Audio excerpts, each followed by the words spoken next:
Hands Off, it's a T.S. Eliot poem.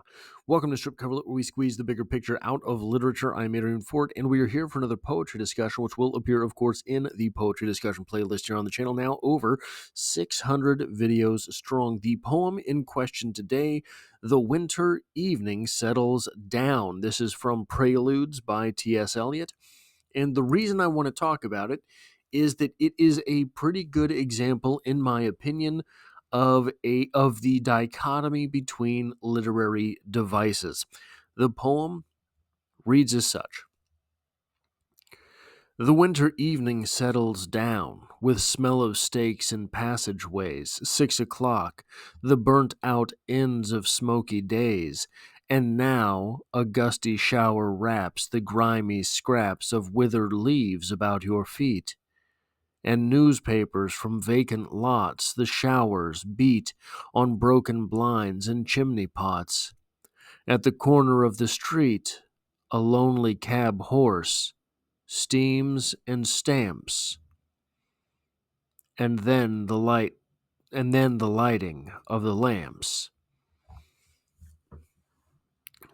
Tripped me up because it sounds so much like Silence of the Lambs. Let's read through this one more time, because I think that hearing it one more time, maybe if I don't screw it up this time, but hearing it one more time will build the case between the two terms that I'm about to talk about. Think about word choice. Think about the closeness to the words, or the distance, the psychic distance in the poem.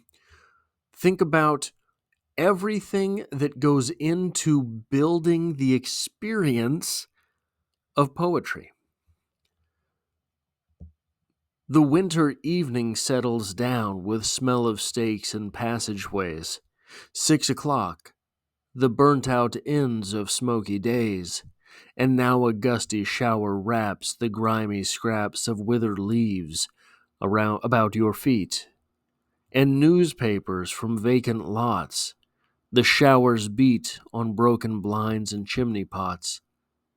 And at the corner of the street, a lonely cab horse steams and stamps, and then the lighting of the lamps. This poem, in my opinion, builds to this statement and crashes down with this statement all on its lonesome. All of these other things are kind of close. The winter evening settles down. You've been there, you know that. With smell of steaks in passageways. You can smell steak. You know what that smells like, whether you love it or hate it. You know that smell, and you know that smell when it's permeating through someplace. 6 o'clock. 6 o'clock when, in the winter, it is getting dark. You know that before we light the lamps at the end. The burnt out ends of smoky days. I think any of us who have jobs have been there. And now gusty shower wraps the grimy scraps of withered leaves about your feet. Very personal there. Your feet. And newspapers from vacant lots. The showers beat on broken blinds and chimney pots. You can hear this. The showers beat on broken blinds and chimney pots. So you have smells, you have the fourth dimension of time that we feel, the 6 o'clock in the winter.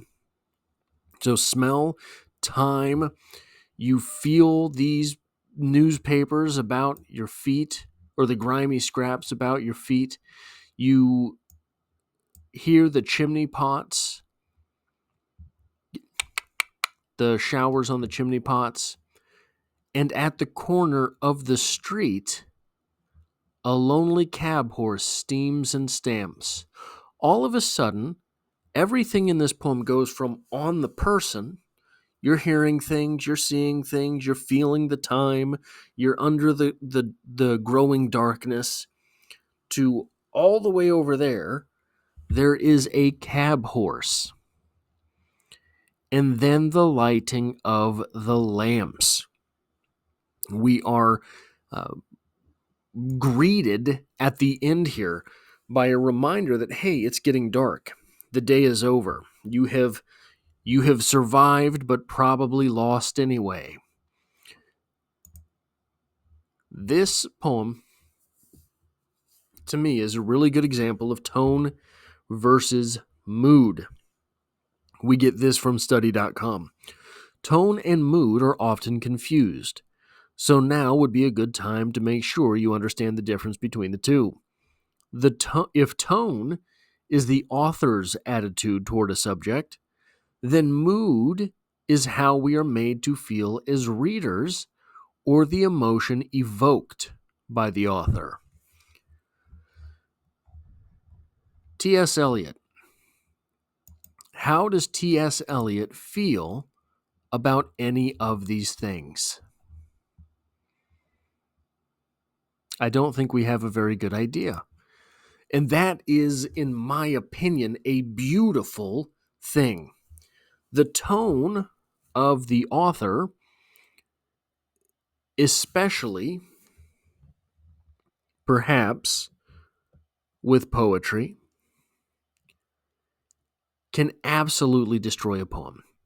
So part of the school of thought, the school of writing, when T.S. Eliot was coming up, was the objective correlative. Objective correlative. One of the ways that they described this was not in ideas, but things. Don't give us ideas. When you give us an idea, you're telling us how you feel. Give us things.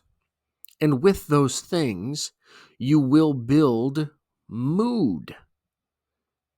The winter evening settles down. That's not an idea. That's a time of day.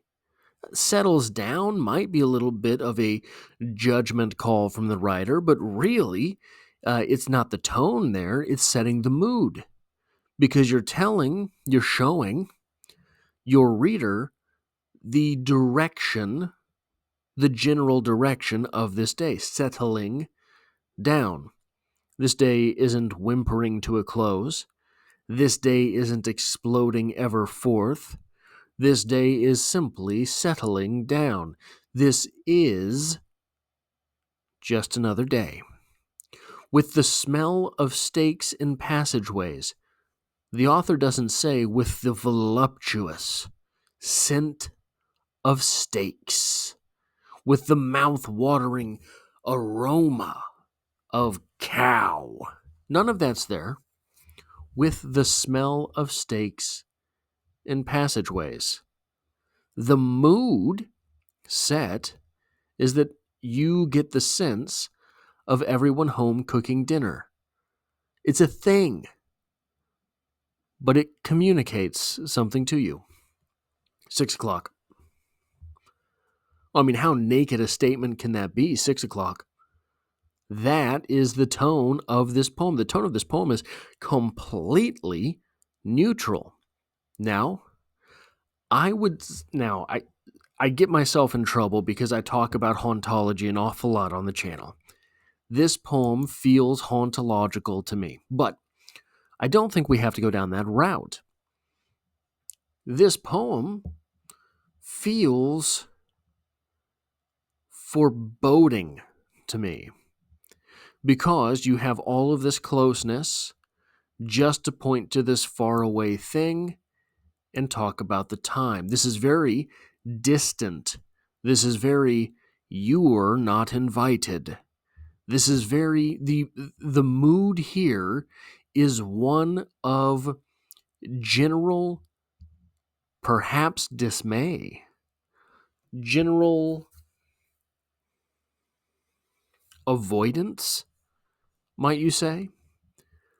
And that is the mood to the poem, not the tone. The tone, you could very easily point a very upbeat, happy, lovey-dovey poem with this same tone. But the mood here is set by that ending. It's hard to call it a couplet when it's a separation, when there's a separation of a line there. A lonely cab horse steams and stamps, and then the lighting of the lamps. This is because this is such a good poem to differentiate between tone and mood. Well, maybe it's not. You tell me. Maybe you don't get that same feeling from this poem. I think it's almost inevitable to get from this poem. But that is really what I have to talk about. That is all I have for this poetry discussion. If you like or appreciate what it is that I do here, hitting the like button really does help me out, as it tells YouTube to share this video with other literature lovers. And if you find yourself here by chance but not design, literature is the only thing I talk about on this channel, dropping multiple videos every single week. There's poetry every Monday, and I hope to have you back for the next one.